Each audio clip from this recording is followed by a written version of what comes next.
Hey everyone, it's Zach with Palantir Research. We've got Bank of America maintaining their $18 price target for Palantir. And here are their reasons why, with some I haven't talked about actually before. Also, check out Amit on X, who posted the 2-page report there and made it available. That's what I'm using. But I'll give my thoughts on the report. So first is the AIP go-to-market shift coming down from 12 months to 5 days. Now, for Bank of America, they may be referencing the earlier days of implementing Foundry and building an ontology at an organization with that 12-month comparison. But either way, I agree with this sentiment overall too, because of the 150 customers showing a 50% growth month over month from 100, as noted by Alex Karp at AIPCon. But also, the AIP Bootcamp, which takes this down to the 5 days that they noted for our use case. And they mentioned specifically this is to operationalize AI so the organizations can learn how to use AI and apply it, but also getting the hand-holding needed for the use cases. So at least they have a real example at the end of the day that they can, of course, use to learn other ways to use it. Now, either way, Bank of America likes the strategy that they are doing right now, hence why they noted it as a positive. Next is the risk of government and defense acceptance of AI, and that is a real thing. But Palantir's participation at the White House for that regulation summit there is still important because their attendance potentially means they are a more trusted AI solution with defense and government customers. This is, of course, alongside other major companies they mentioned here, and most notably with Elon Musk and Tesla. But either way, Palantir has had a long-standing relationship with the U.S. government as well as foreign governments here that are U.S. allies. So AI for the military application is still good for Palantir, even if they want to be more careful about it, considering that's what they built it on. Next is Palantir's intellectual property moat. So I haven't talked about this one before, but being a first mover is a real advantage that Palantir has been taking advantage of because they've had a ready-to-deploy product right after ChatGPT took the world by storm. They actually were working with them before, honestly. But they also note Karp's comments on the barriers of years to build a Foundry equivalent product. I know he noted it might be a little bit shorter now than the 5 years, but either way, that should keep Palantir ahead for some time against some competitors here, or at least having a good working product.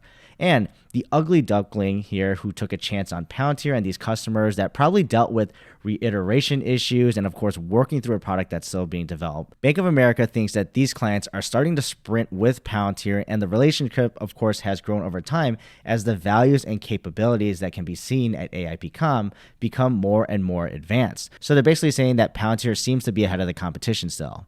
Then they go over a great summary of each of the AIPCon speakers. I'm not going to cover them here in detail since I've done that so in a previous video, but then they provide their price basis and risk, which basically is that same $18 price target. So amongst all the analysts, they are definitely on the higher end there. They point out though the risks, which are stock-based compensation, F shares, so the founders controlling the company still and not necessarily needing to bow down to investors, and then the less conventional strategy of going to market and their investment, which is basically giving AIP for free. So we're seeing it kind of work out there, but they think this is still balanced out by the government business and modernization of the US and its allies' militaries.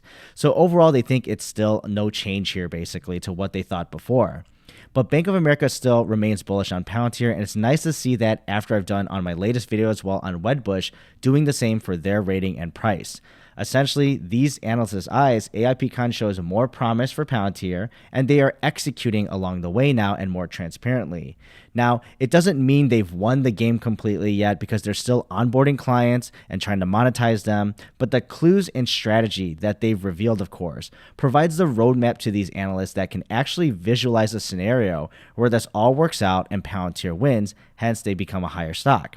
And unlike Wedbush, I do like the government military coverage too that Bank of America points out, because in reality, it's still a possible tailwind and a major part of their business that can contribute greatly to the modernization, of course, to those militaries, but also to the bottom line of Palantir.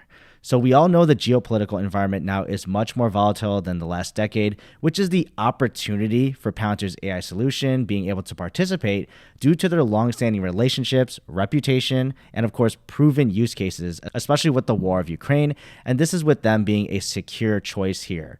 But do you agree with this assessment by Bank of America and their $18 price target?